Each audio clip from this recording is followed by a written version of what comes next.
ये आकाशवाणी रायपुर है। छत्तीसगढ़ी समाचार बुलेटिन के संग ललित साहू के जय जोहार। अब सुनो आज के प्रमुख समाचार। प्रधानमंत्री नरेंद्र मोदी काली संझा 7 बजे परीक्षा पे चर्चा के दौरान विद्यार्थी, शिक्षक और माता पिता मन के संग गोठबात करही। बीजापुर जिला में माओवादी घटना में शहीद हुए जवान के परिवार वाले मन ला 80-80 लाख रुपया तक के सहायता राशि के संगे संग परिवार के एक झिन सदस्य मन ला नौकरी घलो दे जाही। और प्रदेश के दुर्ग जिला में आज ले 14 अप्रैल तक संपूर्ण लॉकडाउन लगाए गए है। अब समाचार विस्तार ले। प्रधानमंत्री नरेंद्र मोदी काली संझा 7 बजे परीक्षा पे चर्चा के दौरान विद्यार्थी, शिक्षक और माता पिता मन के संग गोठबात करही। यह एक कार्यक्रम के पहली संस्करण है। कोविड महामारी के पाबंदी के सेती एला ऑनलाइन आयोजित करे जाही। परीक्षा पे चर्चा कार्यक्रम के दौरान श्री मोदी परीक्षा के संबंध में विद्यार्थी और पालक मन संग जरूरी सुझाव दिही।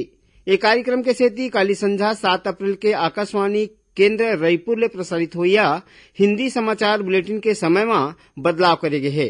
काली हिंदी समाचार बुलेटिन ला संझा 6:45 में प्रसारित करे जाही। केंद्र सरकार कोरोना मरीज मन के संख्या में बढ़ोतरी और बीमारी ले ज्यादा संख्या में लोगन मन के मौत होए में छत्तीसगढ़, महाराष्ट्र और पंजाब के 50 ठिन जिला मन में 50 जन स्वास्थ्य दल भेजे है।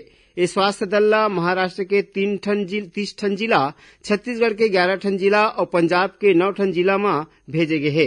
ये दल मन बीमारी की निगरानी, जरूरी उपाय और एखर बचाव के सुझाव दिए। राज्य में काली कोरोना बीमारी के 7,302 नवा मामला आगुआ है। करीबन 5 महीना बाद कोरोना संक्रमण के मामला में सबले ज्यादा बढ़ोतरी हो है। राज्य में कुल कोरोना मरीज के संख्या 44,000 ले ज्यादा हो गए है। उन्हें कोरोना ले काली 38 जन मनखे मन के मौत घलो हो है। गरियाबंद जिला के महिला कांग्रेस अध्यक्ष ममता राठौर के आज बिहनिया कोरोना बीमारी ले मौत हो गए। कुछ दिन पहले सुश्री राठौर असम ले चुनाव प्रचार करके घर आए रहीन। कोरोना संक्रमण के बढ़त मामला ला देखत छत्तीसगढ़ उच्च न्यायालय के संगे संग रायपुर, दुर्ग और बिलासपुर के जिला सत्र न्यायालय में काली ले सिर्फ जरूरी मामला मन के सुनवाई करे जाही। ये दौरान हाई कोर्ट में ऑनलाइन सुनवाई करे जाही। उन्हें जिला सत्र न्यायालय मन में बिहनिया 11 बजे ले मंझनिया 2 बजे तक सुनवाई करे जाही। प्रदेश के दुर्ग जिला में आज ले 14 अप्रैल तक संपूर्ण लॉकडाउन लगाए गए है। आज बिहनिया चले एखर असर गांव और शहरी क्षेत्र मन में देखे गिस। ये दौरान दुर्ग जिला के जम्मू बाजार, व्यावसायिक प्रतिष्ठान मन ला 14 अप्रैल तक बंद राखे जाही। ये काम में 1100 ले ज्यादा पुलिस जवान मन के ड्यूटी लगाए गए है। संगे संग 75 टन पेट्रोलिंग गाड़ी मन स्थिति के नजर राखत है। जिला में जांच खातिर 26 टन पॉइंट बनाए गए है। उन्हें उल्लंघन करिया मनखे मन के खिलाफ कार्रवाई गलो करे जाते। जिला के अमलेसर, पाटन, धमधा, कुम्हारी, नंदनी, अंजोरा गांव ले लगे सीमा मन में 11 टन पॉइंट बना के सील कर दी गए है। लॉकडाउन के दौरान राजनांदगांव, बालोद, बेमेतरा और रायपुर जिला ले अवैया जवैया लोगन मन ला आपातकाल स्थिति में ई पास के माध्यम ले आए जाए के मंजूरी दे गए है।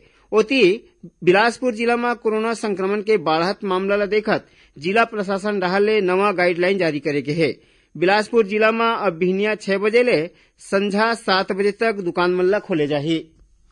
केंद्र सरकार आज एक ठिन आदेश जारी करत 45 बच्छर और उखर ले ज्यादा उम्र के जम्मो कर्मचारी मन ला कोविड टीका लगाए बर कहे है, जेखर ले कोरोना के बढ़त संक्रमण ला रोके जा सके। उन्हें छत्तीसगढ़ के उद्योग संचालक कोरोना संक्रमण के रोकथाम पर जरूरी दिशा निर्देश जारी करे है। छत्तीसगढ़ी समाचार बुलेटिन ला आप मन आकाशवाणी रायपुर ले सुना था। छत्तीसगढ़ के खबर ले है आपके वास्ता और खबर के विश्वसनीयता ले है हमार वास्ता। आकाशवाणी समाचार रायपुर के प्रादेशिक समाचार बुलेटिन के संगे संग हमार समसामयिक कार्यक्रम आप रेडियो के संग अपन मोबाइल में घलो सुन सकत हो।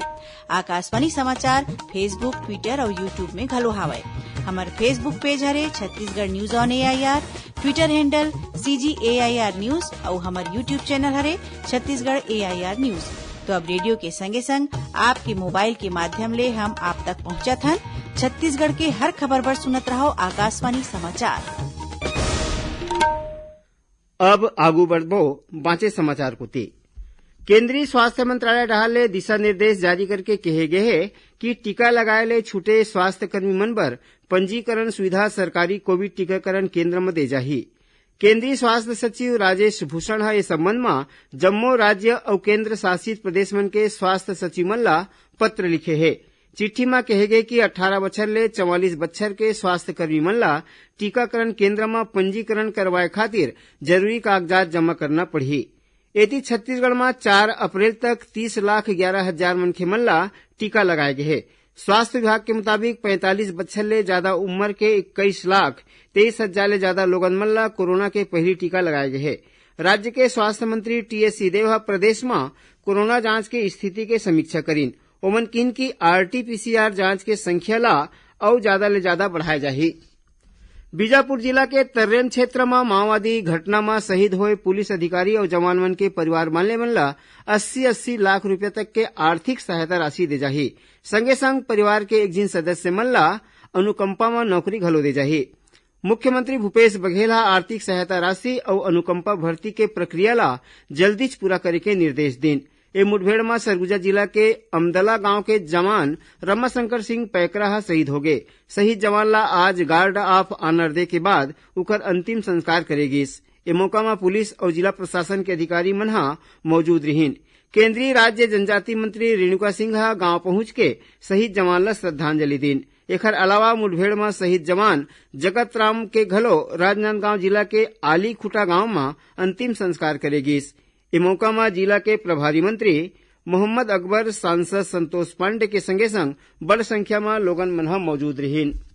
भारतीय जनता पार्टी डहार ले आज 41वां स्थापना दिवस मनाया जात है। ये दौरान प्रधानमंत्री नरेंद्र मोदी कहिन कि गलत बात मन ला प्रचारित करे जाते, चाहे वो कृषि कानून के बारे में होवे चाहे नागरिकता कानून के बारे में होवे। एती छत्तीसगढ़ में घलो भाजपा के स्थापना दिवस मनाए गिस। ये दौरान पूर्व मुख्यमंत्री डॉक्टर रमन सिंह राजनांदगांव में राखे गए एक ठिन कार्यक्रम में शामिल हुईन। ये दौरान उमन कोरोना टीकाकरण के बारे में जानकारी घलो लीन। हेमचंद यादव विश्वविद्यालय दुर्ग डहार ले ऑनलाइन स्वर्ण पदक वितरण और सम्मान समारोह के कार्यक्रम राखेगिस। ये दौरान कार्यक्रम में प्रदेश के राज्यपाल अनुसुईया उइके कहिन कि सफलता पाए खातिर कड़ा मेहनत करना बहुत जरूरी है। ओमन यूं कहिन कि जौन विद्यार्थी मन पदक नहीं पाए ओमन निराश जन होवे, ओमन मेहनत करही त उह मन ला पदक मिल सकत है।